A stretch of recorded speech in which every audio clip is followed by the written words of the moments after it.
David Brewster here with a new episode of 3 for All. This is 3 Bruce Bouillet Licks from 1991. And Bruce Bouillet is a legendary rock and shred guitarist from the 80s and 90s. Played alongside Paul Gilbert in the band Racer X on albums like Second Heat, Live Extreme Volume 1, Live Extreme Volume 2. Left Racer X and co-formed the band The Scream with John Corabi on vocals. And then John continued with that band until he left to join forces with Mötley Crüe as their vocalist. That was like in the mid-90s. But then since that time, Bruce has released instructional material. There's an instructional video floating around out there somewhere. He's released solo albums that are brilliant. Great music on those. And he's been gigging and teaching and stuff out on the West Coast for decades. Definitely a legendary, badass guitarist. I love Bruce.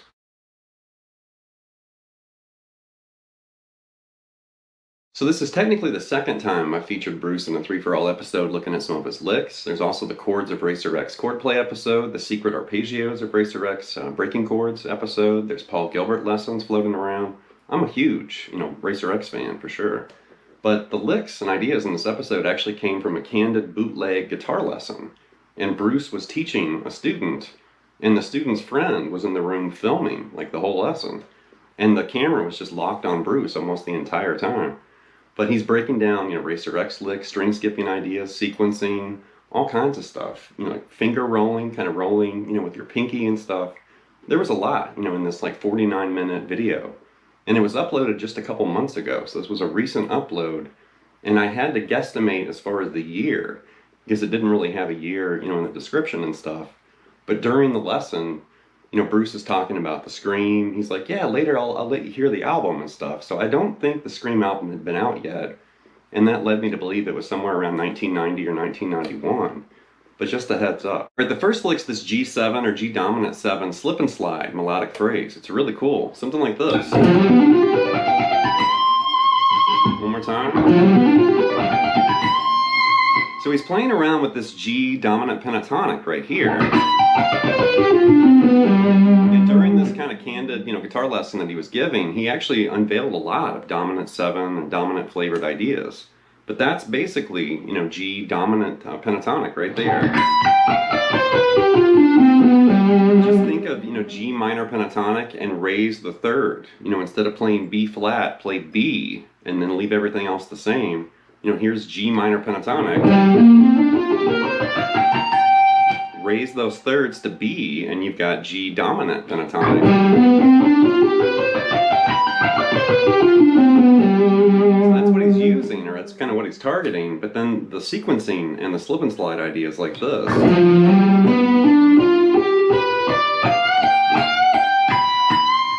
It's really slow. One more time. I really like the way it flows. It's got a great flow. One more time right here.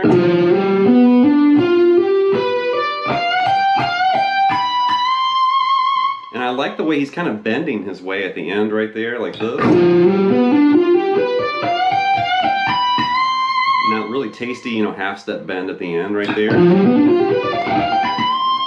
Really, really cool lick. And if you're looking for something that just jams over a G7 chord, play that.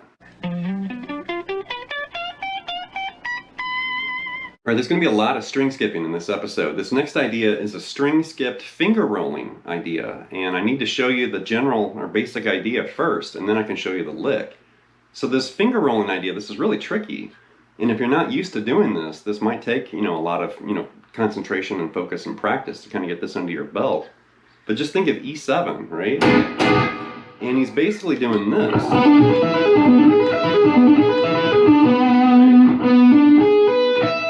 And there's where the finger roll is, right there between that B and E. And that's really weird until you get used to rolling it like that. Right. So one more time, kind of slow. And there you can see we're grabbing B, D, there's a G sharp, that B, and then rolling to E. It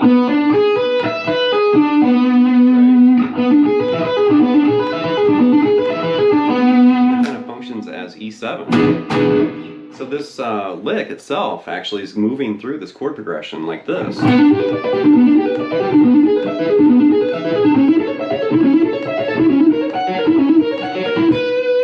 Something like that. I didn't mean to use my neck pickup either. But slowly, we're basically playing G to E7, and then A to F sharp 7. So there's a chord progression, implied right here. So starting right here, we're basically doing, G major like this.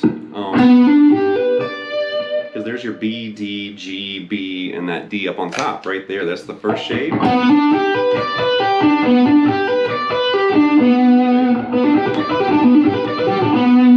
then convert that to the finger rolled E7.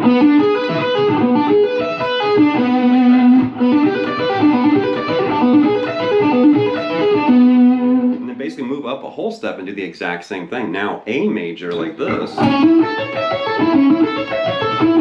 And F sharp 7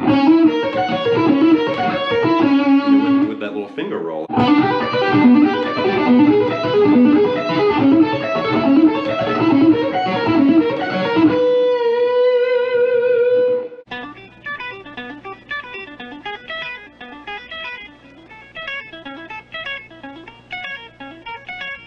So the next lick is the Racer X shift, and this is a string skipping shift that they like to use in their music a lot back in the day. And I actually shared this in the Breaking Chords episode, The Secret Arpeggios of Racer X. This was one of their secrets. And I wanted to include this again because now we have Bruce breaking down the same idea. So he's basically moving between D minor string skipped and F major, in this footage. And think of those Paul Gilbert approved, string skipping shapes, and that's what we're using. So D minor is going to live right here.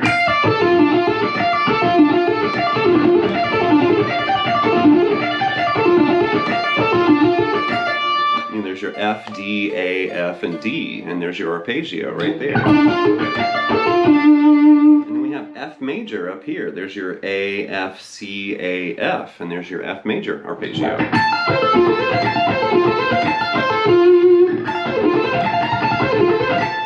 So what we're going to basically do is find a way to kind of bridge those two arpeggios together, or kind of shift between them. So we have D minor right here, and F major right there. So the secret is this little fingering that's going to sneak in right there. So here's, D minor right there. And then move this up a whole step and grab that G to E. And then go to F major right there. And then right there you can use the same G to E to get back to D minor. Like that.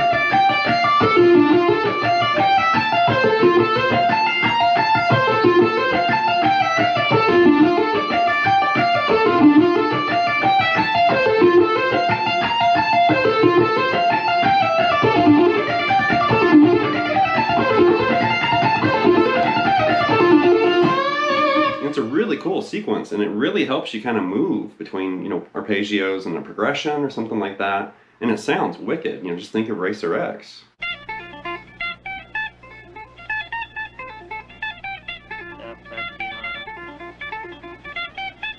Alright, here's a bonus lick from this footage, and this is a string skipping etude that Bruce kind of shared during this lesson, and it has a classical progression and sound to it. It's really cool. Something like this.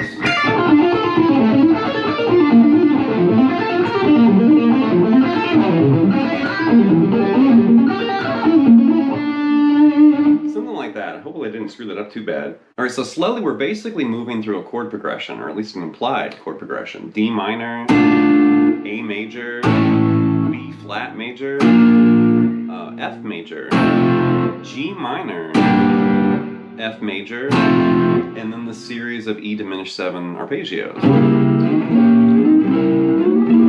And then finally D minor again. So we're not playing it as chords, obviously, like that. So really slowly, we're going to use that same D minor arpeggio we were just using a moment ago, right here. Didn't mean to have the neck pick up there, sorry, like this. So that's the sequence right there. And then right next door, there's A major right here, and you're going to start on the D string. So D minor, A major, move up a half step, and there's B flat major, start on the B string right here. Right? And you can to move all the way down to F major. So you did B flat starting on the B string and F major starting on the D right there, like this. Right? And then right there,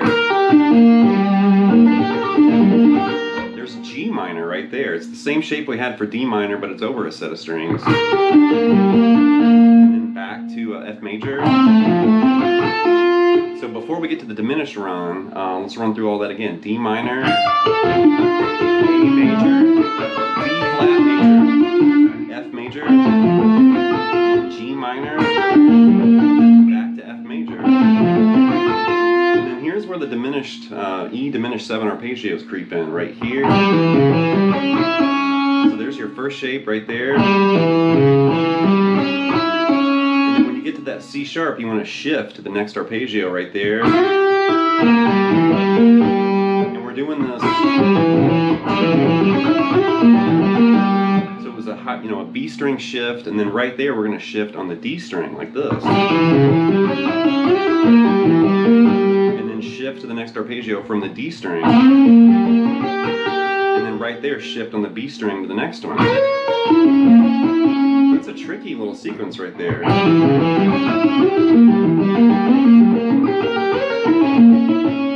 sounds like Malmsteen, big time.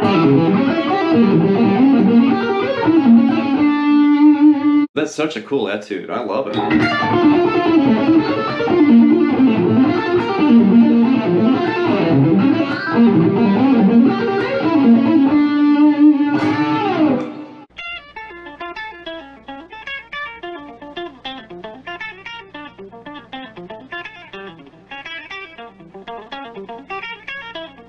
Alright, that's going to wrap another episode of 3 for All with 3 Bruce Bouillet licks from 1991. Definitely, Bruce is a dynamic and just badass guitarist. I've always loved his playing style. And the first time I heard the album there on the wall, Live Extreme Volume 1, when I heard Bruce's solo, it just stopped me in my tracks and I listened to it over and over and over again. It just really knocked me out. Like, wow, it was so fast and clean and fluid, but also melodic, and there was a lot of feeling and emotion in there too, where it wasn't just pure, flamethrower shred. There was some emotion, happening with all the shredding too. And my ears perked up, it was like, wow, who is this guy? And I actually, I'm from Chicago, but I went to school and I was raised in Southern Indiana. And I remember when I was a kid in high school, me and my guitar buddy James Ashworth, we used to run to Vincennes, which Bruce is from, Vincennes, Indiana. And we used to run to Vincennes to go to, like music stores and stuff and just kind of mess around or goof around, kill time. But we would drive up and down Hart Street, and there was a sign that said Bouillet, like gardening or something like that. And we would drive by that sign and we knew that that was either part of the family, like maybe his parents or an aunt and uncle or something. But we'd drive by that sign and just, dream of meeting Bruce or taking a lesson from him or whatever. Like, we were huge fans, of course, and I still am a huge fan. So anyway, leave some feedback and comments. Please subscribe to Night Lessons, and I'll be back before you know it with more content and material. Thank you.